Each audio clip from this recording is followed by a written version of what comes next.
তারেক রহমান বলেছেন I have a plan, বেশ নতুন শব্দ বাংলাদেশের জন্য। সেই প্ল্যান কি পরিষ্কার হয়েছে আপনার সামনে? নিজের ক্ষমতাকে কমিয়ে আনা, প্রতিষ্ঠানগুলিকে সক্রিয় করা, সংসদকে কার্যকর করা। মানুষ বাংলাদেশকে তাদের হাতে দিয়ে নিরাপদ অনুভব করতে চেয়েছে, তা না হলে এইবার জামাত আরও ভালো ফলাফল করত। বিজেপির রাজনৈতিক ভবিষ্যৎ আমি অন্ধকার দেখি, কেননা তাদের যে 6 জন এমপি গিয়েছেন তাদের মধ্যে এখানে নেতা হিসেবে আবির্ভূত হবেন হাসনাত আবদুল্লাহ, কারণ উনি হচ্ছেন এই প্রধান সমন্বয়কদের একজন, আর হান্নান মাসুদ। আপনি এদের দুজনের বক্তৃতার সঙ্গে বাকি 4 জনের বক্তৃতাকে কখনোই তুলনা করতে পারবেন না। জাসদের সাথে তুলনা করতে চায় এনসিপিকে, জাসদ যেভাবে নাই কোথাও কিন্তু আছে, ওই একই অবস্থা এনসিপির হবে। বহু বছর পরে এরকম আন্দোলন সংগ্রামের পরে আলী রিয়াজের মতো কেউ এসে বসে যাবে এবং বসে মানে জাসদ যা করতে পারে নাই সেগুলি করার চেষ্টা করবে মৌলবাদীদের কথা মাথায় রেখে। একটা সিটও জিততো না, এই জন্য এনসিপি জেতার জন্য এই কাণ্ডটা ঘটিয়েছে। কিন্তু জামাত পাকিস্তান এবং বাংলাদেশে এত ভালো রেজাল্ট কোনোদিনই করতে পারে নাই এবং পৃথিবীর কোনো দেশেই পারে নাই। তো এই কারণে আমি বলবো যে এটা জামাতের ইতিহাসে সবচেয়ে ভালো নির্বাচনী ফলাফল। কারণ নতুন সরকারের উপর অনেকগুলি চাপ সৃষ্টি করে দিয়ে তারপরে এই অন্তর্বর্তী সরকার যাচ্ছেন, যে চাপগুলি নতুন সরকারের পাওয়ার কথা ছিল না। যেমন নতুন সরকার যারা তৈরি করতে যাচ্ছে, মানে যারা করেছেন, তারা তো নোট অফ ডিসেন্ট দিয়েছিলেন এবং সেই ডিসেন্ট সহই জুলাই সনদে স্বাক্ষর করেছিলেন। কথা কিন্তু এটা ছিল যে নোট অফ ডিসেন্টে থাকা বিষয়গুলি গণভোটে যাবেই না, কিন্তু তারা এটা গণভোটে ছেড়ে দিয়ে বলেছেন যে আপনারা ডিসেন্ট দিয়েছেন তাতে কি জনগণ হ্যাঁ বলে দিবে। তারপরে তারা হ্যাঁ ভোটের পক্ষে প্রচারণা শুরু করেছেন।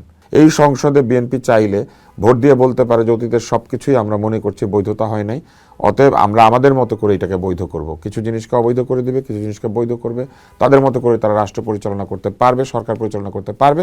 এইটা জনগণ তাদেরকে ম্যান্ডেট দিয়ে দিয়েছে। বিশেষ করে মামুদের যে আচরণটা দেখেছি, মামুরা তো একদম ব্যক্তিগত আক্রমণ করেছে। এটা যদি অভিনয় হয়ে থাকে তাহলে জুলাইয়ের ভাষায় বলতে হবে নাটক আর একটু কম করলে ভালো হতো প্রিয়। সংসদের স্পিকারের ভূমিকা খুবই গুরুত্বপূর্ণ যদি সংসদকে কার্যকর করতে হয়। আমাদের অধিকাংশ স্পিকার বিরোধী দলের মাইক বন্ধ করেন আর সরকারি দলের মাইক সুইচ ছাড়াই রেখে দেন। ওটা বন্ধ হয় না খোলা হয় আমরা বুঝি না। বাংলাদেশের নতুন যাত্রা শুরু হয়েছে, এটা রাজনৈতিক মহল থেকে শুরু করে সাধারণ মানুষ সবাই বলছেন, বিজ্ঞজনেরা তো বলছেনই। কিন্তু এই নতুন যাত্রা কতটা ভালো হবে, পথ কতটা সুগম থাকবে, সেটাই এখন সব শ্রেণীর মানুষের প্রত্যাশা। আর সেদিকে যারা নজরদারি করছেন, যারা এই পুরো বিষয়গুলো পর্যালোচনা করছেন, সেসব মানুষদের সাথেই আমাদের আলাপ চলতে থাকে। আজ সেই আলাপে রয়েছেন আমাদের সাথে মিডিয়া ব্যক্তিত্ব আব্দুল নূর তুষার। আব্দুল নূর তুষার, আপনাকে স্বাগত জানাচ্ছি। ধন্যবাদ। আমি পোস্ট দেখেছি, আপনারা খুব smart. Thank you, thank you. এবার যার হাত ধরে আমরা বলছি যে আবার নতুন গণতন্ত্রের দিকে যাত্রা শুরু হয়েছে, তিনি অর্থাৎ তারেক রহমান বলেছেন আই হ্যাভ এ প্ল্যান, বেশ নতুন শব্দ বাংলাদেশের জন্য। সেই প্ল্যান কি পরিষ্কার হয়েছে আপনার সামনে? পরিষ্কার হয় নাই, তবে তাদের 31 দফা আছে এবং 31 দফা তো একটা প্ল্যানই। তা আমরা যদি ধরে নিই যে 31 দফার উপরে ভিত্তি করেই তিনি প্ল্যানটা করবেন, তাহলে কিন্তু একটা আউটলাইন আমরা পেয়েছি এবং সেই আউটলাইনের মধ্যে নিজের ক্ষমতাকে কমিয়ে আনা, প্রতিষ্ঠানগুলিকে সক্রিয় করা, সংসদকে কার্যকর করা, এই ব্যাপারগুলি আছে। পাশাপাশি মানুষের যে একটা ডিমান্ড ছিল এক সময় যে সরকার আরও জনবান্ধব হবে এবং আরও বেশি মাত্রায় মানুষের কথা শুনবে, এই ব্যাপারগুলিও আছে। তার আচরণের মধ্যেও একটা মানে পরিবর্তন শুধু বলবো না, আমি বলবো যে বাঙালি নেতাদের যে আচরণ আমরা দেখেছি অতীতে, তার তুলনায় অনেক পরিবর্তন বা অনেক একটা ভিন্ন আচরণ তার মধ্যে আমরা লক্ষ্য করেছি। সব কিছু মিলিয়ে তাকে বিশ্বাস করা যায় যে তার একটা প্ল্যান আছে। ওয়েল, তাহলে তার যারা সহযাত্রী, সহযোদ্ধা, যারা একসাথে লড়বেন এই সামনের সংসদে বা দেশটাকে চালাবেন, তাদের উপর আপনি কতটা ভরসা রাখতে পারছেন? সেখানে কতটা নতুনত্ব দেখতে পাচ্ছেন রাজনৈতিক সংস্কৃতির ক্ষেত্রে? কিছু কিছু আমি বলবো যে তার সহযোগীদের মধ্যে কেউ কেউ আছেন তারা খুবই প্রমিজিং, প্রতিশ্রুতিশীল। আমি নাম বলতে চাই না, কিন্তু তার একটা তরুণ দল আছে তার চারপাশে। আমার বয়সী বা আমার কাছাকাছি বয়সীদের একটা দল আছে। এদের মধ্যে অনেকেই আছেন যারা খুবই শিক্ষিত, মার্জিত, রুচিশীল, সহনশীল এবং তাদের মধ্যে নতুন কিছু করার আগ্রহ আছে। আপনি নিশ্চয়ই দেখেছিলেন আমি বিএনপির একটি সভায় গিয়ে বক্তৃতা দিয়েছিলাম। এটা কিন্তু সম্ভব হয়েছিল তাদের কারণে, কেননা পুরনো রাজনীতিবিদরা সবসময় মানুষকে তার দল এবং অন্য দল এইভাবে বিবেচনা করেন।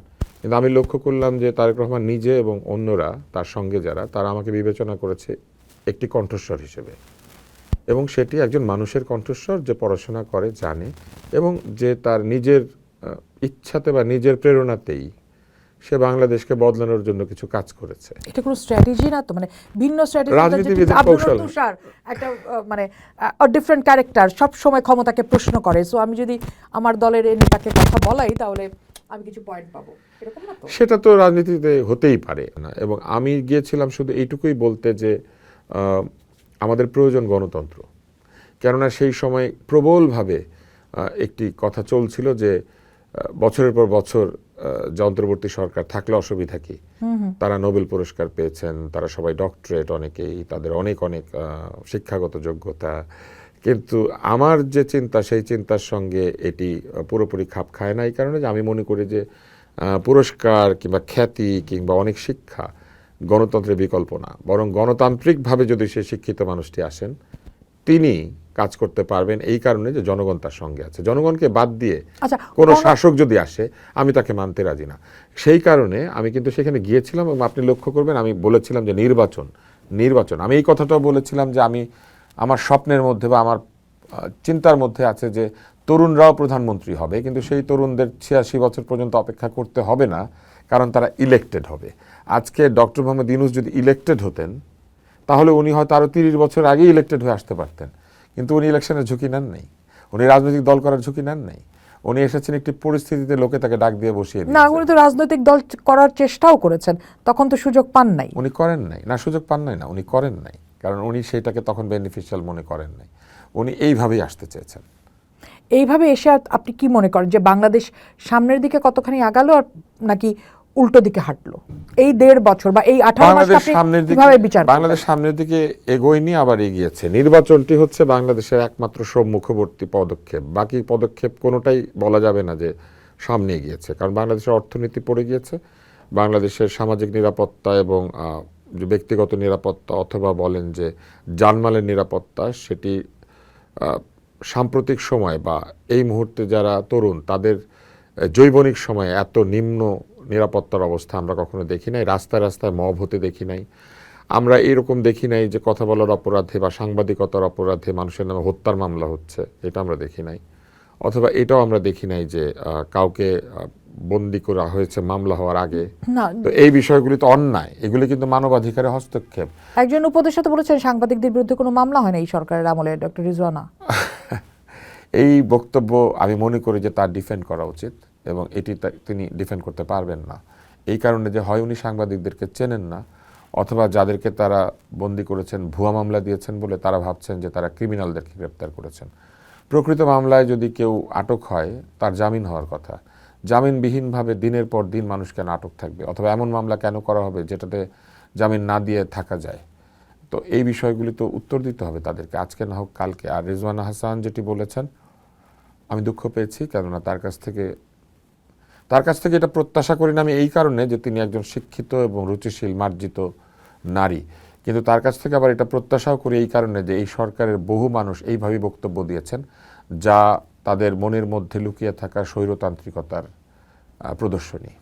সেক্ষেত্রে যেহেতু আমরা নতুনের আলাপই করছি, যে সংসদ হতে যাচ্ছে, আমরা বলছি একটা নতুন সংসদ আমরা পেতে যাচ্ছি, এরকম 3-4বার আমরা নতুন সংসদ পেয়েছি, কিন্তু সংকট হয় সংসদ কার্যকর করা নিয়ে। আমরা বহুবার এই সংসদ দেখলাম যে দারুণ সংসদ, কিন্তু কার্যকর হচ্ছে না। এবার কি মনে হয় সেই সংসদ কতটা কার্যকর হবে? আলামতটা আপনার কি দেখছেন, এবং মাঠের রাজনীতি সংসদে ফিরবে বলে কি আপনার কাছে মনে হয়?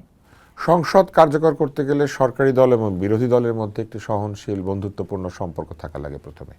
দ্বিতীয় হচ্ছে সংসদের কমিটিগুলিকে যদি গণতান্ত্রিকভাবে তৈরি করা হয় এবং সেখানে বিরোধী দলের যথেষ্ট অংশগ্রহণ থাকে তাহলে সংসদ কার্যকর হয়। আর সংসদকে অকার্যকর করা হয় মূলত দলের নেতাকে বা নেত্রীকে বা দলের উপরের দিকে যারা থাকেন তাদেরকে খুশি করার জন্য যখন সংসদ সদস্যরা বক্তৃতা দেন। আমার স্মৃতিতে একটি বক্তৃতা আছে, সংসদে আলোচনা হচ্ছিল যে পদ্মা সেতুর পিলারগুলি কথা বলেছে এবং সেই পিলাররা ডেকে ডেকে বলেছে। তো এই ধরনের বক্তৃতা যখন সংসদে হয় তখন আমার মনে হয় যে আমাদের অর্থ সম্পূর্ণভাবে অপচয় করা হচ্ছে সংসদের মধ্যে। এবং এই সংসদের মধ্যে গান বলা হয়েছে, এই সংসদে লিখিত বক্তব্য এনে সেটা কেউ পাঠ করতে পারছে না এমন ব্যক্তি সংসদে বক্তৃতা দেওয়ার জন্য মিনিটের পর মিনিট টাইম পেয়েছেন এই কারণে যে তিনি সরকারি দল করেন। সংসদের স্পিকারের ভূমিকা খুবই গুরুত্বপূর্ণ যদি সংসদকে কার্যকর করতে হয়। আমাদের অধিকাংশ স্পিকার বিরোধী দলের মাইক বন্ধ করেন আর সরকারি দলের মাইক সুইচ ছাড়াই রেখে দেন, ওটা বন্ধ হয় না খোলা হয় আমরা বুঝি না।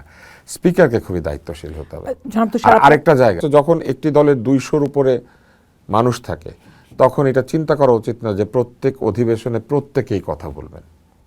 এখানে প্রায়োরিটাইজ করা উচিত যে কাদেরকে কথা বলতে দেওয়া দরকার, আর কাদের শুধু কথা না, প্রস্তাবটা আসবে লিখিতভাবে এবং সেটা সংসদে 1 মিনিট বা 2 মিনিট আলোচনা হবে, তারপরে সেটা হয়ে যাবে। আমি দেখেছি সংসদে একটা ব্রিজের দাবি, কালভার্টের দাবিতে উঠে বিরোধী দলকে গালিগালাজ করা, আজেবাজে কথা বলা, পুরনো ইতিহাস টেনে আনা, এগুলি সম্পূর্ণ সময়ের অপচয়। এগুলো আমরা জানি অথবা জানি না, এগুলি সংসদে বলার জায়গা না, এগুলো মাঠে গিয়ে বলতে হয়, এগুলো জনসভায় বলতে হয়।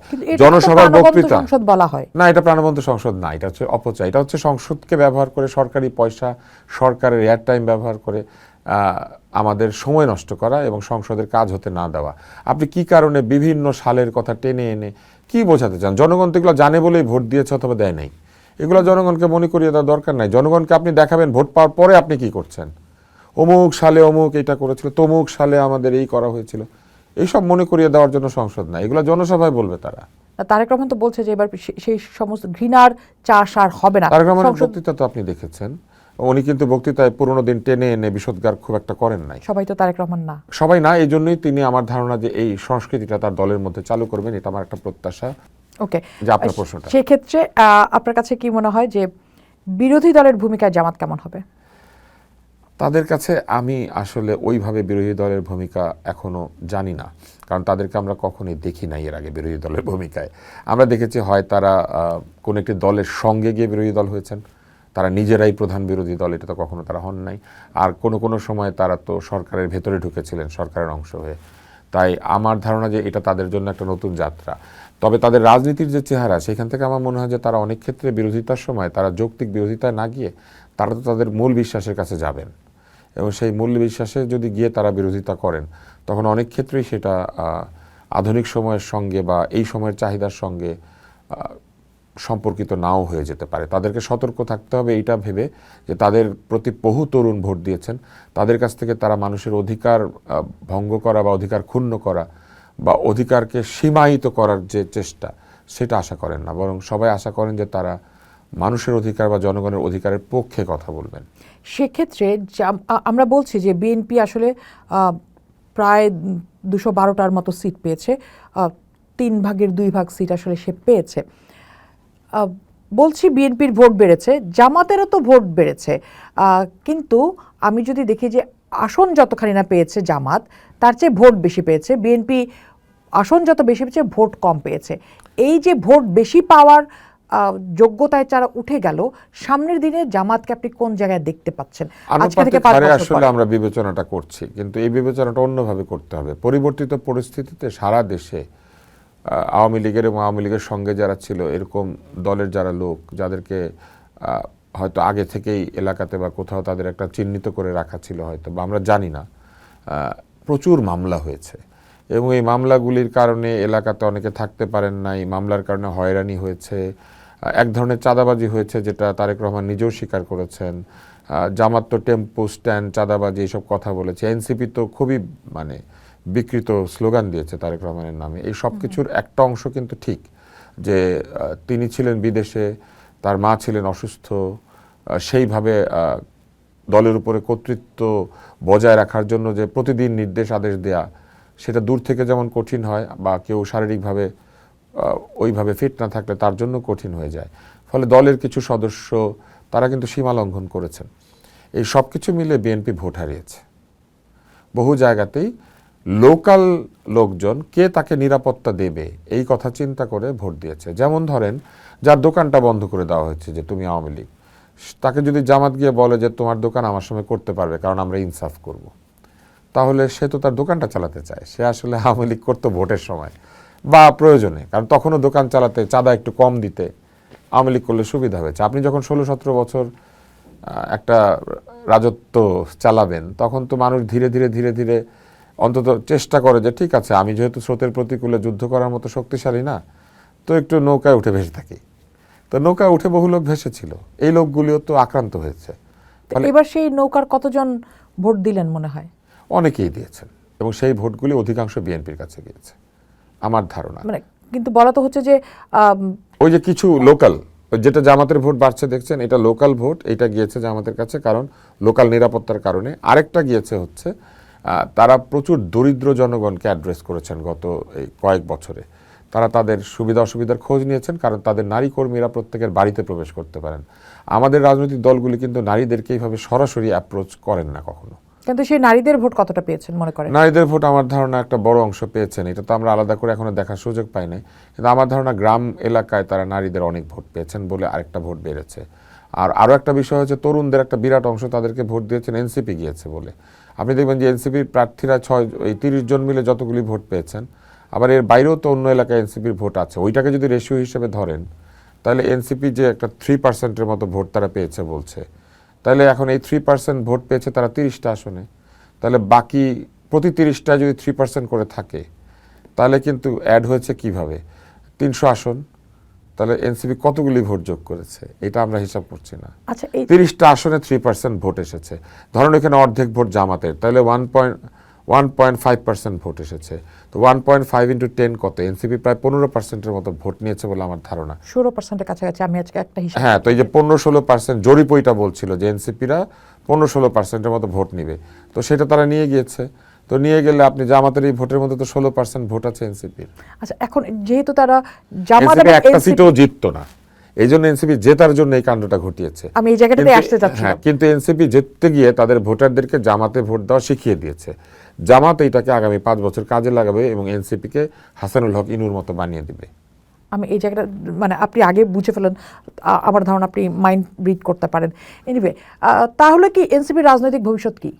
এনসিপির রাজনৈতিক ভবিষ্যৎ আমি অন্ধকার দেখি, কেননা তাদের যে 6 জন এমপি গিয়েছেন তাদের মধ্যে এখানে নেতা হিসেবে আবির্ভূত হবেন হাসনাত আব্দুল্লাহ, কারণ উনি হচ্ছেন এই প্রধান সমন্বয়কদের একজন, আর হান্নান মাসুদ। আপনি এদের দুজনের বক্তৃতার সঙ্গে বাকি 4 জনের বক্তৃতাকে কখনোই তুলনা করতে পারবেন না, এবং আপনি দেখবেন যে এদের অ্যাটিচিউডের সাথে অন্যদের অ্যাটিচিউড মিলবে না। ফলে যে ঘটনাটা ঘটবে, এনসিপি একটা সিঙ্গেল ভয়েস হিসেবে এই সংসদে থাকতে পারবে না। আর এনসিপির একটা বিরাট অংশ কিছুদিন পরেই বুঝবে যে তারা আসলে কিছু পায়নি। তাহলে এবং এই যে কিছু পাওয়া না পাওয়ার আন্দোলন ছিল এই 24-এ, আপনি দেখবেন চাকরি পাওয়ার আন্দোলন ছিল, কিছু পাওয়ার জন্য আন্দোলনটা শুরু হয়েছিল, একটা মিনিমাম চাকরি। তাহলে এইগুলা যখন ঠিক মতো এনসিপি দেখবে যে এনসিপির ভোটাররা বা এনসিপির লোকজন পাচ্ছে না, ইভেন দলের মধ্যেও পাচ্ছে না, তখন কিন্তু দল ভেঙে যাবে। না, এই যে বারবার দলের মধ্যে ভেঙেছে, অনেকগুলো টুকরা হয়েছে, এই যে সাধারণ মানুষের চাওয়ার সাথে বারবার প্রতারণা, মানে বড় 2 রাজনৈতিক দলের উপর আমরা ভরসা করলাম, সেখানে যখন আমরা দেখলাম যে এই 2 রাজনৈতিক দল আমাদের জন্য আসলে কাজ করতে পারছে না, মানুষ তরুণদের উপর ভরসা করলো, সেই তরুণদেরকে ব্যবহার করে এনসিপি তৈরি হলো। এখন এনসিপি শেষ পর্যন্ত যে জায়গায় নিজেদের চেহারাটা দাঁড় করালো, মানুষকে আর রাজনৈতিক দলগুলোর উপর ভরসা রাখবে সামনের দিনে? এনসিপির উপরে মানুষকে আসলে ভরসা শুধু করেছিল এনসিপি না, এই যে আমি মানে ক্রমান্বয়ে যদি দেখি, মানুষ রাজনৈতিক দলের উপরেই ভরসা করেছে। আপনি দেখেন বিএনপিকে কেন ভোট দিল, বিএনপি এই স্বাধীনতা যুদ্ধের পরে তৈরি হয় একটা দল। আপনি খেয়াল করবেন যে তার হাতে অল্টারনেটিভ ছিল না। না, মানুষ তো আসলে অন্য কারণে ভোট দিয়েছে। মানুষ স্বাধীনতার পরে তৈরি হওয়া একটা দলকে ভোট দিয়েছে, যে দলটার মধ্যে স্বাধীনতা যুদ্ধ করেছেন এমন নেতা আছে অথবা সেই নেতার সন্তান আছে। মানুষ কিন্তু ভেবেছে যে স্বাধীনতা যুদ্ধের পরে তৈরি হওয়া দল, যে দলটি বাংলাদেশেরই দল এবং যে দলটি মুক্তিযুদ্ধের বিরোধী না, মানুষ বাংলাদেশকে তাদের হাতে দিয়ে নিরাপদ অনুভব করতে চেয়েছে। তা না হলে এইবার জামাত আরও ভালো ফলাফল করত। জামাত এটা পারে নাই, শুধুমাত্র 71-এ তাদের ভূমিকাকে তারা সুস্পষ্ট করতে পারে নাই সেই কারণে, এবং এটিকে তারা এখনও এক ধরনের হাইড অ্যান্ড সিক প্রিন্সিপালের মধ্যে রেখেছে। তারা এখনও বলে না অন্যায় করেছিল নাকি করে নাই, এখনও ঠিকমতো পরিষ্কার করে বলে না তারা আসলে কী চেয়েছিল। তাদের রাজনীতি 71-এর আগ পর্যন্ত অস্পষ্ট, এবং 71-এর পরে এই ধরেন গত এই 24-এর আন্দোলনের আগে পর্যন্ত তারা অস্পষ্টতার মধ্যেই ছিল। তারা নিজেদেরকে লুকিয়ে রেখেছিল তাদের চিরশত্রুর বুকের মধ্যে। তাহলে এই রাজনীতি করার পরে তারা তো আসলে ওই জায়গাতে যে ভোটাররা বাংলাদেশের অস্তিত্ব, বাংলাদেশের পতাকা, বাংলাদেশের জন্ম, এই ব্যাপারগুলি নিয়ে সেন্সিটিভ, অথবা যারা মনে করেন যে মুক্তিযুদ্ধ বাঙালি জাতির এবং বাংলাদেশের সবচেয়ে বড় একটা অর্জন, তারা কিন্তু কোনোভাবেই জামাতকে বিশ্বাস করতে পারে নাই। এখন এইখানে যদি ধরেন আওয়ামী লীগ থাকতো, তাইলে এক ধরনের তার অপশন পেত, তাদের কাছে আর কোনো অপশন ছিল না, তারা বিএনপিকে ভোট দিয়েছে। একেবারেই। সেক্ষেত্রে জামাত কিন্তু এই নির্বাচনী প্রচারের সময় বা আন্দোলনের পর থেকে বলেছে যে তারা নিজেদেরকে পরিবর্তন করতে চায়, তারা আসলে ক্ষমা চেয়েছে, জাতীয় বক্তব্য তারা দিয়েছে, যেটার কোনো প্রমাণ আসলে হাজির হয় না কোথাও। তারপরও তারা বলেছে যে তারা পরিবর্তন আনতে চায়, তারা অতীত মুছে ফেলতে চায়। সামনের দিনে নতুন বাংলাদেশে সে কি এই ধারা বজায় রাখবে নাকি তার আগের চেহারায় ফেরত চেষ্টা যাবে? করবে, কারণ এই চেষ্টা করে তারা কিঞ্চিত সফলতা পেয়েছেন। কিঞ্চিত বলবো না, এই সারা উপমহাদেশে এত ভালো রেজাল্ট তাহলে আমার একটা জামাত ইসলামিক ইসলাম কোথাও করে নাই। কারণ জামাত ইসলাম আছেই তো আসলে দুইটা দেশে, পাকিস্তানে আর আমাদের এখানে। শ্রীলঙ্কায় কিছুটা শ্রীলঙ্কা আছে, কিন্তু ওইখানে তো তারা একেবারেই সংখ্যালঘু, সংখ্যালঘু হিসেবে। কিন্তু এইখানে ধর্মীয় সংখ্যাগরিষ্ঠ, পাকিস্তানেও তাই। কিন্তু জামাত পাকিস্তান এবং বাংলাদেশে এত ভালো রেজাল্ট কোনোদিনই করতে পারে নাই এবং পৃথিবীর কোনো দেশেই পারে নাই। তো এই কারণে আমি বলবো যে এটা জামাতের ইতিহাসে সবচেয়ে ভালো নির্বাচনী ফলাফল। ফলে তারা যেহেতু এই ওষুধ কাজ করেছে, তাহলে এই ওষুধ তারা আরো ব্যবহার করবে। সেই ব্যবহারের ধরনটা কি হবে, মানে এইটা বলা খুবই সে কি মুশকিল। উদার হবে আপনি মনে করেন? না, তাদের পক্ষে উদার হওয়া সম্ভব না। কেন সম্ভব না? কারণ তাদের মূল যে আদর্শ নীতি এটা অপরিবর্তনীয়। আপনি তো ধর্মের কোনো নীতি বদলাতে না, পারবেন সে তো অনেকগুলি কন্ট্রাডিক্টরি ডিসিশন। এই কন্ট্রাডিকশনই তাদেরকে ক্ষতিকর করবে। এইখানে অন্য ধর্মাশ্রয়ী দল যারা, মানে আমি কথাটা আরেকবার বলি এইভাবে যে মানে যারা ধর্মভিত্তিক অন্যান্য দল, অন্য ধর্ম মানে ইসলামের বাইরে না, মানে যারা ইসলাম ভিত্তিক অন্যান্য দল, তারা এই ভোটারদেরকে জামাতের কাছ থেকে তখন সরিয়ে নিলে তখন জামাতের চাইতেও কট্টর দল তৈরি হবে বাংলাদেশে। এবং এটা তৈরি এই কারণে হবে যে জামাত এই বিভিন্ন লোকজনকে খুশি করার জন্য এক ধরনের প্রগতিশীলতার কৌশল তারা নিয়েছেন। কারণ যারা সুপ্তগুপ্ত কৌশল নিতে পারেন তারা প্রগতিশীলতার কৌশল নিতে পারেন। সবই নাকি করা যায় যদি আপনি বড় উদ্দেশ্যে করতে চান। তো এই বড় উদ্দেশ্যকে নিয়ে তারা যেহেতু এই কৌশল অবলম্বন করেছে, তাদের দলে যারা একেবারেই কট্টর আছেন বা ছিলেন তারা কিন্তু ধীরে ধীরে অন্য অপশন খুঁজবেন। এবং এইখানে গিয়ে দেখা যাবে যে ধীরে ধীরে এই প্রগতিশীল হতে গিয়ে জামাত ইসলাম তার নিজের ক্ষতি করবে এবং সেইখানে তাদের চলে যেতে হবে। আর যদি বেশি প্রগতিশীল হতে যায় তাইলে আবার তারা বিএনপির মতো কিংবা আওয়ামী লীগের মতো কিংবা এনসিপির মতো প্রগতিশীল হতে পারবে না। ফলে এইখানে জামাতের একটা ইন্টারনাল দ্বন্দ্ব তৈরি হবে, যে দ্বন্দ্ব তারা অন্ধকার না, অন্ধকার না। পৃথিবীতে কারো কোনো ভবিষ্যৎ অন্ধকার হয় না। অন্ধকার আমি শুধু এনসিপিকে এই জন্য বলেছি যে এনসিপি তার আদর্শ বিসর্জন দিয়ে সেখানে গিয়েছে। যেমন কমিউনিজম বিসর্জন দিয়ে হাসানুল হক ইনু যোগ দিয়েছিলেন আওয়ামী লীগে। আমি এটা সবসময় সমালোচনা করেছি। মেনন, ইনু এরা কেন গিয়েছিলেন? দুইটা পদ এত জরুরি, সংসদ সদস্য পদ এত জরুরি, ওই একইভাবেই এনসিপি গিয়েছে। তো সেক্ষেত্রে এই কারণে আমি জাসদের সাথে তুলনা করতে চাই এনসিপিকে। জাসদ যেভাবে নাই কোথাও কিন্তু আছে, ওই একই অবস্থা এনসিপির হবে। বহু বছর পরে এরকম আন্দোলন সংগ্রামের পরে আলী রিয়াজের মতো কেউ এসে বসে যাবে এবং বসে মানে জাসদ যা করতে পারে নাই সেগুলি করার চেষ্টা করবে মৌলবাদীদের কথা মাথায় রেখে। আচ্ছা, আপনি যেহেতু আলী রিয়াজের প্রসঙ্গটি আনলেনই, আমি ওনাকে সব জায়গায় আনি ভাই এখন। হ্যাঁ, কারণ কেন আপনার কি ব্যক্তিগত কোনো না, কিছু শত্রুতা নাই। আছে? কেন তাহলে? উনি বিতর্ক করতেন ছোটবেলায়। ওনাদের কাউকে কাউকে আমরা মনে করতাম যে এরকম বিতর্কিক, এরকম তর্ক করে তার কি না জানি তার কত উদারতা, কত প্রগতিশীলতা। কিন্তু তিনি কি ওই যে তার আশাভঙ্গের বেদনা থাকে না, ওই আশাভঙ্গের বেদনা কি করে আপনি দেখবেন যে সংসারের মধ্যে এক ভাই আরেক ভাইয়ের মুখ পর্যন্ত দেখে না। এটা কিন্তু প্রবল ভালোবাসা থেকে হয়, এটা কোনো শত্রুতা থেকে হয় না। ওনার কাছে যে আকাশ প্রমাণ প্রত্যাশা, সেই প্রত্যাশা এখন আমেরিকার আকাশে গিয়ে আমাদের দেখতে হবে, এটা আমরা আশা করি নাই। আচ্ছা, যেহেতু আলী রিয়াজের প্রসঙ্গটি আসলে কিছুদিন আগে আমাদের এখানে লেখক ও গবেষক আলতাফ পারভেজ এসেছিলেন, তিনি একটা কথা বলেছেন যে বর্তমান সরকারের উচিত হ্যাঁ, যে ইন্টারিম গভর্নমেন্টের এই সময়কালের শ্বেতপত্র বের করা। এই সময়টায় তারা যা যা করেছেন এটা জরুরি, কারণ যেদিকে হাঁটার আমি কথা মনে ছিল করি যে কোনো বাংলাদেশ, সরকার চলে যাওয়ার পরেই ভবিষ্যতে যখন তত্ত্বাবধায়ক সরকার আসবেন এরপরে শ্বেতপত্র প্রকাশ করা উচিত। কারণ সবারই তদন্ত হওয়া উচিত, জবাবদিহিতার ঊর্ধ্বে কারো থাকা উচিত না। রাজনৈতিক জবাবদিহিতা, নেতা কয়টা বিয়ে করেছেন এটা আমার জানার দরকার নাই, নেতা কি ডিম খায় না রুটি খায় আমার জানার দরকার নাই। নেতা পোলাও খেতে পারেন, কোনো অসুবিধা নেই, পোলাও খাওয়া কোনো অন্যায় না, কিন্তু আমার জানতে হবে নেতা নিজের পয়সায় পোলাও খেয়েছেন, এতটুকু আমার জানা দরকার।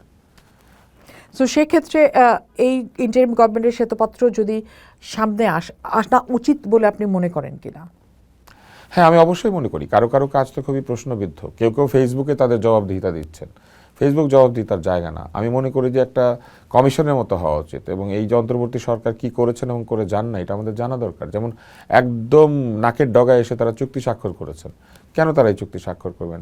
যে চুক্তি কিনা 60 দিনের মধ্যে আবার এই সরকারকে র্যাটিফাই করতে হবে, তাহলে চুক্তিটা তারাই বিবেচনা করে স্বাক্ষর করলে কি হতো? এত তাড়াহুড়া করে স্বাক্ষর করার দরকার কি ছিল? আপনার কাছে কি মনে হয় কেন করেছেন? অবশ্যই কোনো উদ্দেশ্য আছে, এটা সেই উদ্দেশ্যবিহীন উদ্দেশ্যটা কি? আমরা জানি না, হয়তো আরেকটা নোবেল পুরস্কার। এই চুক্তিতে তো নোবেল পুরস্কার আসবে না। আসতে পারে শান্তির চুক্তি, কি আর নোবেলের কোনো উৎস আছে? মানে আপনি বলেন তো শান্তি পুরস্কার কেন না, পাওয়া? আমি ওই অস্ত্র চুক্তি না, আপনি আমাকে একটু ব্যাখ্যা করেন না, কিংবা শান্তি আমার পুরস্কার কেন পায়? ৪৫,০০০ কোটি টাকার কৃষি পণ্যের জন্য আমার শান্তি চুক্তি আসবে না। আসতে পারে। এর পিছনে হীন কোনো উদ্দেশ্য আছে বলে কি আমরা মনে জানি করেন? না, নানা রকম যাই থাকুক এটা প্রকাশিত হয়ে যাবে, কোনো কিছু গোপন থাকে না। মানুষ বুঝতে পারবে কিছুদিন পরে, যখন বুঝতে পারবে তখন মানুষ হয়তো এই বিষয়ে কথাবার্তা বলবে। কিন্তু আমার প্রশ্ন চুক্তিটা নিয়ে না, চুক্তিতে অনেক ভালো মন্দ সবই থাকতে পারে, কিন্তু এটা এত তাড়াহুড়া করে তাদের কেন করতে হবে? আপনি চিন্তা করে দেখেন, আর এক সপ্তাহ পর নতুন সরকার আসছে এবং এটা ৬০ দিনের মধ্যে র্যাটিফিকেশনেরও দরকার আছে, তাই না? এটা মানা না মানার ব্যাপারটা উনি ছেড়ে দিলেন কার হাতে? ছেড়ে দিলেন নতুন সরকারের হাতে। তাহলে নতুন সরকারে আলোচনা করে আরো ৭ দিন পরে চুক্তিটা করতো, নাকি এটা এইরকম যে ওনার সাথে ছাড়া হবে না চুক্তিটা? নাকি মানে নতুন ওরা কি সরকারকে বিপদে ফেলা হতো নাকি? ওরা কি মানে নোবেল পুরস্কার ছাড়া অন্য কারোর সাথে চুক্তি করে না? ব্যাপারটা কি এরকম?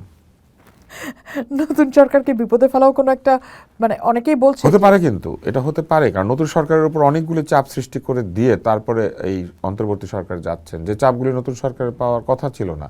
যেমন নতুন সরকার যারা তৈরি করতে যাচ্ছে, মানে যারা করেছেন, তারা তো নোট অফ ডিসেন্ট দিয়েছিলেন এবং সেই ডিসেন্ট সহই জুলাই সনদে স্বাক্ষর করেছিলেন। কথা কিন্তু এটা ছিল যে নোট অফ ডিসেন্টে থাকা বিষয়গুলি গণভোটে যাবেই না, কিন্তু তারা এটা গণভোটে ছেড়ে দিয়ে বলেছেন যে আপনারা ডিসেন্ট দিয়েছেন, তাতে কি জনগণ হ্যাঁ বলে দিবে।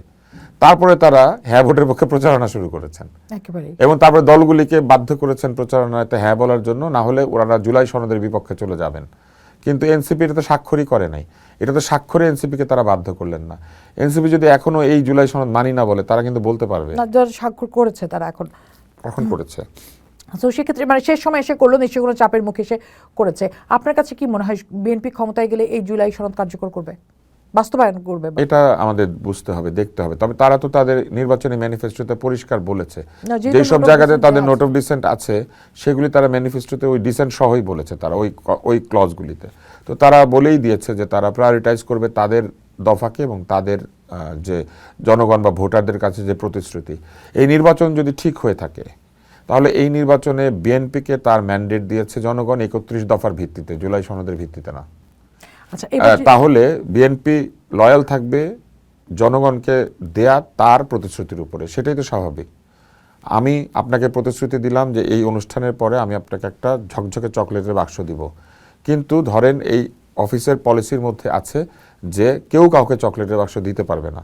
একটা গণভোট হলো, সেই গণভোটে অফিসের সবাই পক্ষ নিল যে চকলেটের বাক্স পরাজিত হবে, কিন্তু আমি কিন্তু এই অনুষ্ঠানের মধ্যে বলছি যে আমি এটা দিব এবং এই অনুষ্ঠানে যদি ভিউ হয় আপনি চকলেটের বাক্স পাবেন।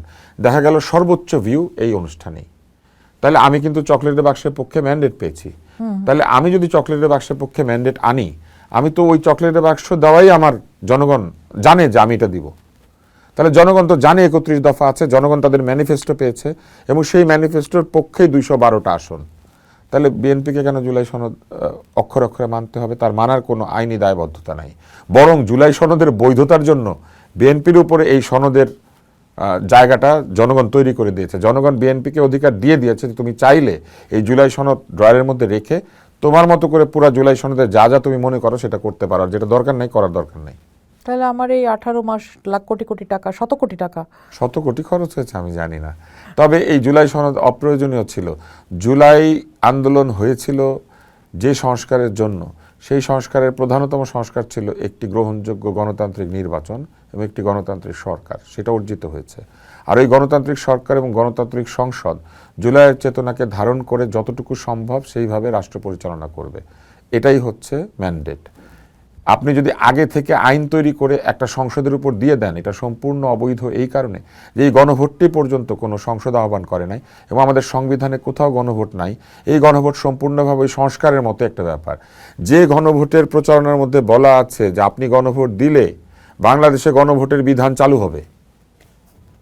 একেবারে। আমরা আবার একটু মন্ত্রিপরিষদের দিকে ফিরে, যে মন্ত্রিপরিষদ গঠন হয়েছে, আপনার কাছে কি মনে হয় যে তাদের সামনের দিনে চ্যালেঞ্জ কি? বিশেষ করে আমি যদি সুশাসনের কথা বলি।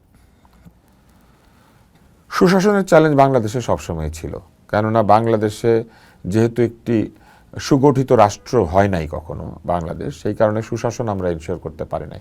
রাষ্ট্রের যে উইংগুলি আছে সেই উইংগুলিকে আমরা সবসময় আমাদের স্বার্থে ব্যবহার করার চেষ্টা করেছি, কিন্তু এইগুলির স্বাধীনভাবে পরিচালিত হওয়ার কথা। যেমন বিচার হবে স্বাধীন, আপনি যে কারো নামে বিচার দিতে পারবেন এবং সেই বিচার যদি সঠিক হয়ে থাকে, মানে আপনার অভিযোগ সঠিক হয়ে থাকলে তাহলে কারেকশনাল যে মেজার অর্থাৎ সংশোধনমূলক যে কাজ, সেটা শাস্তি হোক, জরিমানা হোক, সতর্কীকরণ হোক, সেটা আদালত করবে। কিন্তু আমরা সেটা হতে দেই নাই, কারণ আমরা আদালতের নিয়োগ প্রক্রিয়াকে আমাদের হাতে রেখে দিয়েছিলাম, যেটা হচ্ছে এই সংস্কারের একটা বিষয় যে আদালতকে স্বাধীন করতে হবে। তো সেইটার ব্যাপারে তো কোনো আপত্তি কারো নাই, এটার জন্য জুলাই সনদ লাগে না। এটা সেই 3 জোটের রূপরেখার মধ্যেও ছিল, মানে নাই। আচ্ছা, এবং গণভোট করে দিল, মানে যেভাবে গণভোট হয়েছে এখানে কোনো বাধ্যবাধকতা তৈরি হয়নি এখনো, বরং উল্টা এই সংসদে বিএনপি চাইলে ভোট দিয়ে বলতে পারে যে অতীতের সব কিছুই আমরা মনে করছি বৈধতা হয় নাই, অতএব আমরা আমাদের মতো করে এটাকে বৈধ করব। কিছু জিনিসকে অবৈধ করে দেবে, কিছু জিনিসকে বৈধ করবে, তাদের মতো করে তারা রাষ্ট্র পরিচালনা করতে পারবে, সরকার পরিচালনা করতে পারবে। এইটা জনগণ তাদেরকে ম্যান্ডেট দিয়ে দিয়েছে। সেটা কিন্তু কিন্তু আপনি যে প্রশ্নটা করেছিলেন সেটার উত্তরে আমি শুধু এতটুকুই বলবো। সুশাসনের ক্ষেত্রে কেন বলছি, কারণ তার তো আগের মানে সুশাসন নিয়ে বিএনপির জোট সরকারের সুশাসন নিয়ে তো একটা অভিযোগ ছিল। হ্যাঁ, কিন্তু একটা অভিযোগ ছিল, কিন্তু তখন তারা কিন্তু আওয়ামী লীগের মতো দলের সঙ্গে যেহেতু তাদের যুদ্ধ করতে হচ্ছিল, তারা কিন্তু এক ধরনের সুশাসন বিরোধী বলবো না, কিন্তু তাদের মতো করে সুশাসন নিশ্চিত করার একটা জোট তারা তৈরি করতে পারেন নাই। তাদের জোট তখন ছিল এইখান থেকে সেখান থেকে সবাইকে এক জায়গায় করে তৈরি করা একটা জোট, সেখানে জামাতও ছিল আজকে যাদের সঙ্গে তাদের বিরোধিতা। তার মানে চিন্তা করেন, জোটে এমন মিত্র ছিল যে পরে শত্রু হয়ে যাবে। শত্রু হয়েছে কিনা অনেকে আবার প্রশ্ন তুলেছেন যে, বিশেষ করে মাসুদ কামাল বলেছেন যে এই ইলেকশনটা আসলে আমরা আর মামুরা, মানে না, কথা ঠিক, আমরা আর মামুরা এই কারণে যে আমরা অতীতকে বিচার করছি, কিন্তু এই ইলেকশনের সময় যে আচরণ আমরা দেখেছি, বিশেষ করে মামুদের যে আচরণটা দেখেছি, মামুরা তো একদম ব্যক্তিগত আক্রমণ করেছে। এটা যদি অভিনয় হয়ে থাকে তাহলে জুলাইয়ের ভাষায় বলতে হবে নাটক আর একটু কম করলে ভালো হতো প্রিয়। আর যদি জুলাইয়ের ভাষা না বলি, তাহলে যদি আমরা বিশ্বাস করি যে তাদের মধ্যে আসলে এক ধরনের বিরোধিতা তৈরি হয়েছে, তাহলে তো আমি মনে করি যে এটা ভালো, এটাও ভালো। কিন্তু বিএনপি আগে পারে নাই, কারণ বিএনপিকে তখন পুরোপুরি ব্যস্ত থাকতে হয়েছিল যে ক্ষমতায় যাওয়া যাবে না যদি আওয়ামী লীগের সঙ্গে আপনি লড়াই করেন, আওয়ামী লীগের সঙ্গে, এবং তখন তাদেরকে বৃহত্তর জোট বানানোর জন্য নানান জনের সাথে জোট করতে হয়েছে। এবার তুলনামূলক সুবিধাজনক জায়গা, এইবার খুবই সুবিধাজনক জায়গায় বিএনপি কার সঙ্গে যোগ দিয়েছে? জুনায়েদ সাকি সারা জীবন সুশাসন করে, ববি হাজ্জাজ না আমার দেশের সুশাসনের জন্য না, কিন্তু এরাই তো বিএনপির মিত্র, ফলে সুশাসন নিশ্চিত করতে তার ভেতরে কোনো বাধা নাই। কেউ এসে বলবে না যে আইন না অন্য কিছু দিয়ে হবে, এটা পারবেন না, এটা হালাল না, এটা হারাম, এটা বলবে না। তাই এরকম তার মিত্ররা তার কাজে কোনো বাধা দেওয়ার মতো মিত্র না, কিন্তু আগে কিন্তু এমন মিত্র ছিল যারা তার কাজে বাধা দেওয়ার মতো।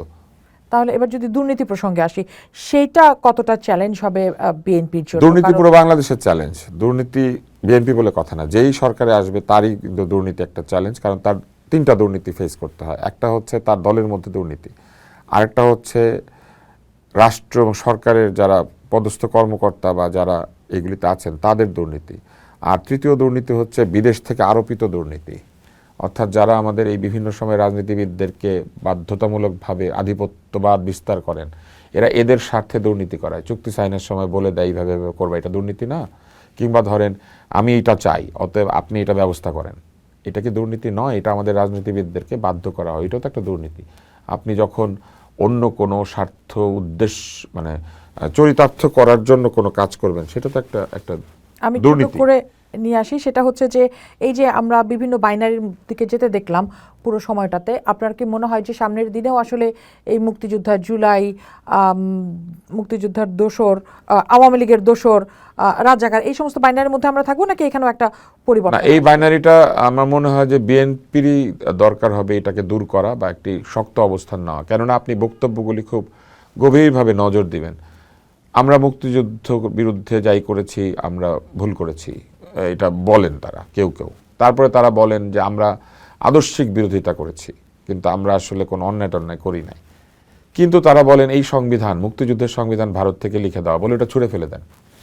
তো যখন আপনি এত বড় একটি যুদ্ধের মধ্যে দিয়ে অর্জিত সংবিধানকে অন্য কেউ লিখে দিয়েছে বলে ফেলে দেন, আবার বলেন যে এই যুদ্ধ ছিল পাকিস্তান আর ভারতের যুদ্ধ, আবার বলেন যে কই আত্মসমর্পণ তো ভারতের কাছে করেছে, এখানে করে নাই।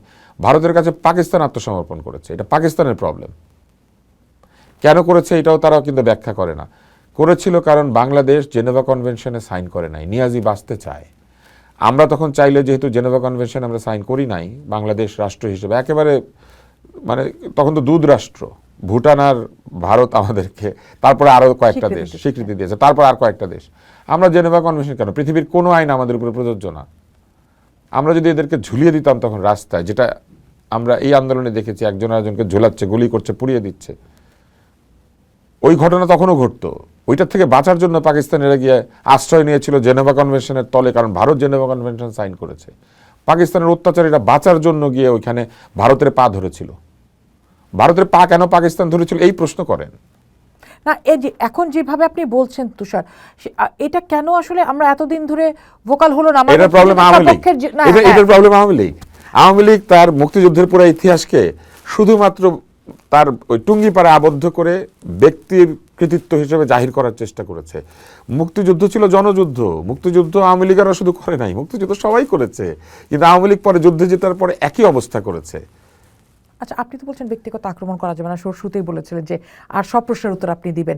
এই যে এখন আব্দুল তুষার বা অনেকেই কথা বলছেন এইভাবে, কিন্তু গত 15 বছর আপনারা কেন যেন বললেন না? আমি বলেছি সব জায়গাতে, কেন আমার বাচ্চা বড় হচ্ছে মুক্তিযুদ্ধের ইতিহাস। আমি বা আমার মতো মানুষ যারা, তারা তো আসলে সমাজের ভয়েস ছিল না। স্বৈরতন্ত্র কি করে? মানুষের কণ্ঠ আগে রোধ করে। আর আমি যে অবস্থাতে ছিলাম, আমি কি এখন আমার ব্যক্তিগত সুখ দুঃখের কথা বলবো না, কিন্তু আমাদের মতো মানুষ এর পরেও কথা বলেছি। আমি বলি নাই যে মানে কর্মচারী সম্পদ দেখলে মালিকের সিন্দুকের গভীরতা টের পাওয়া যায়।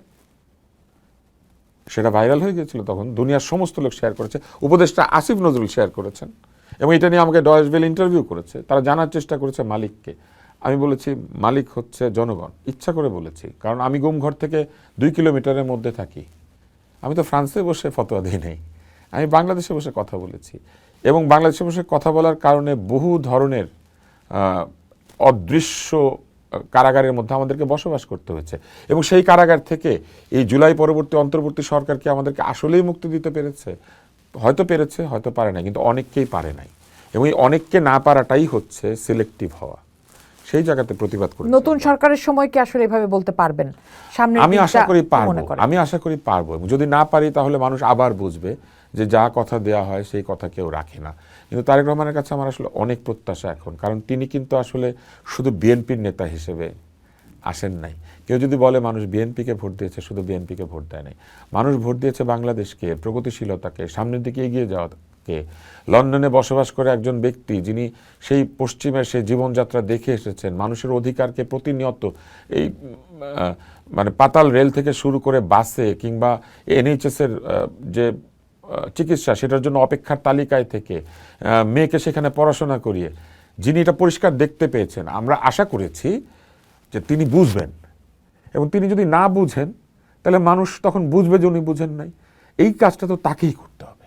এবং আমি মনে করি যে ভবিষ্যতে যদি মন্ত্রিসভা বড় হয়, তাকে চিন্তা করতে হবে যে শুধু দল না, দলের চেয়ে দেশ বড়, তার মা বলতেন, তাই না? বলতেন তো, ব্যক্তির চেয়ে দল, দলের চেয়ে দেশ। ব্যক্তি তারেক রহমানকে মানুষ মনে করেছে একজন মুক্তিযোদ্ধার সন্তান এবং একজন খুবই সহনশীল আধুনিক প্রধানমন্ত্রীর সন্তান হিসেবে।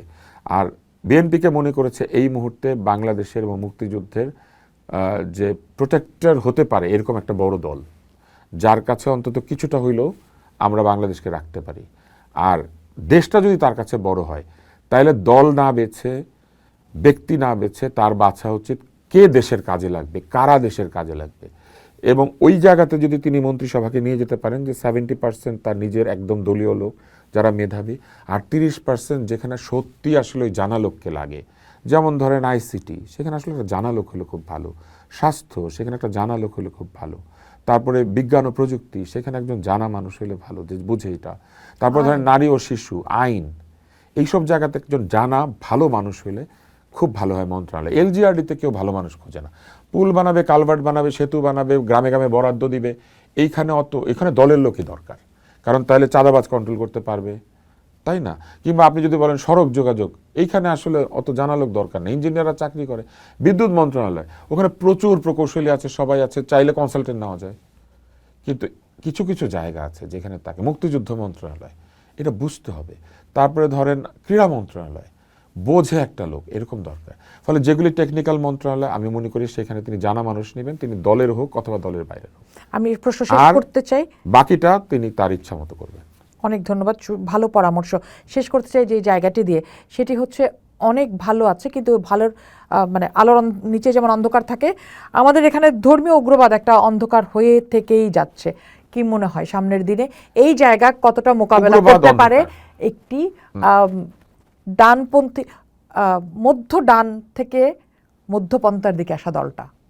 না, আমি এইভাবে চিন্তা করি না। আমি শুধু চিন্তা করি এইভাবে যে উগ্রবাদ যে কোনোখানেই খারাপ, অতি ডান মানেই খারাপ, এবং ডান দিকে ঝুঁকতে থাকা মানেই আসলে ভালো না। মাঝখানে থাকাটাই হচ্ছে জরুরি, এবং ইসলামের উপদেশও কিন্তু এইটা, তুমি মাঝখানে থাকো। আপনি রাসূলুল্লাহ সাল্লাল্লাহু আলাইহি সাল্লামের হাদিস পাবেন, উনি খাওয়ার সময় পর্যন্ত বলছে মধ্যবর্তী অবস্থানে খেতে, পেট ভরে খেতে না করেছেন।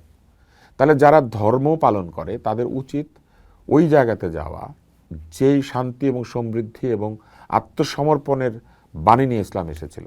কিন্তু যারা এই রাজনীতিকরণের মাধ্যমে একে উগ্রবাদের দিকে নিয়ে যায়, যেমন কমিউনিস্টরাও কিন্তু এক ধরনের উগ্রবাদী কমিউনিস্ট হয়, ঠিক একইভাবে গণতান্ত্রিকরাও উগ্রবাদী গণতান্ত্রিক হয়। আমি মনে করি উগ্রবাদ জিনিসটাই ভালো না, এবং আমি যে সারা জীবন তর্ক করেছি, এই তর্ক মানেই হচ্ছে মাঝখানে থাকা। আমরা দুই পক্ষ কথা বলি, কিন্তু আমাদের যুক্তিগুলি মাঝখানে আসে, এবং এসে তার মধ্যে যে ক্রিয়া প্রতিক্রিয়া হয় সেইখান থেকে আমরা দুই পক্ষই শিখি, এবং আমরা কেউ আসলে পক্ষ আর বিপক্ষ বলি, কিন্তু আমরা আসলে একটা পক্ষ। সেটা হচ্ছে আমরা এই আলোচনার মধ্যে দিয়ে মাঝখানে এসে যেটা ভালো সেইটাকে করতে চাই। তো আমি মনে করি যে কোনো উগ্রবাদ ভালো না, অতি ডান ভালো না, অতি বাম ভালো না, এবং মাঝখানে থাকার জন্য যেটা করা দরকার সেটা হচ্ছে সকলকে সমান চোখে দেখা। আমাদের সাথে অন্য প্রাণীর চোখের তফাৎ কি? আমাদের অন্য প্রাণীর চোখের তফাৎ হচ্ছে অন্য অনেক প্রাণীর চোখ থাকে মাথার দুই পাশে, তাকে মাথা ঘুরিয়ে ভেবে দেখতে হয়, সে এক চোখে দেখে। আর আরও প্রাণী আছে যাদের পুঞ্জাক্ষী, তারা দেখে ঠিকই কিন্তু পুরোটা দেখে না, ভেঙে ভেঙে ভেঙে ভেঙে অনেক ছবি ওটা একসাথে করে দেখে। আমাদের ভিশন হচ্ছে বাইনোকুলার। আমাদের চোখ এমনভাবে প্লেসড যে আমরা পুরো দৃষ্টিটাকে আসলে মাঝখানে নিয়ে আসি এবং এনে আমরা একটা ছবি তৈরি করি। এটা বাইনোকুলার, ওই যেমন টেলিস্কোপের সাথে বাইনোকুলারের তফাৎ। এই বাইনোকুলার ভিশন আল্লাহ তাআলা আমাদেরকে দিয়েছেন মাঝখানে থাকার জন্য। আমাদের দেখবেন যে আমাদের দুই ছিদ্রওয়ালা নাক আমাদের মাঝখানে। চমৎকার উদাহরণ। মধ্যপন্থার একটি দলের হাতে এই মুহূর্তে বাংলাদেশ, হ্যাঁ। তার মানে ভালোর দিকে এবং নিশ্চয়ই আমরা মাঝখানে যাবো। থাকাটা খুবই জরুরি, মাঝখানে থাকাটা খুবই জরুরি। আমাদের অনেক দুই ধন্যবাদ। ভুরুর মাঝখান যদি সমান না হয় আমরা বলি চেহারা ভালো না। ওই রকম রাজনীতি যদি এবং দুই ভুরুর মাঝখানটা সমান না হয়, ধরেন এক ভুরু এই পাশে আরেক ভুরু এইখানে, আমাদের চেহারা যেমন নষ্ট হয়ে যায়। This is actually beauty of politics, যখন আপনি মাঝখানে থাকতে পারেন। আমি মনে করি এটাই গণতন্ত্র। আমি এই স্বাধীনতা চেয়েছি, আমার যা মনে হবে আমি তাই বলবো, মানুষ পছন্দ করলে করবে, না করলে করবে না। আমি একটা পাগলের স্বাধীনতা চাই, যে দাঁড়িয়ে বলে, যে যা খুশি বলে, কারো ভালো লাগে সে সামনে বসে। আপনি দেখবেন বাউলরা বলে অমুক পাগল তমুক পাগল, কেন বলে? কারণ সে যা চায় সেটা বলে। হ্যাঁ, আমরা একটা বাউলের বাংলাদেশ চাই। হ্যাঁ, একেবারেই। অনেক ধন্যবাদ জনাব তুষার আমাদেরকে সময় দেওয়ার জন্য। দর্শক, আপনারা যারা ছিলেন, আমরা সবাই সেই স্বাধীনতাটাই চাই, যেন আমরা সব বলতে পারি।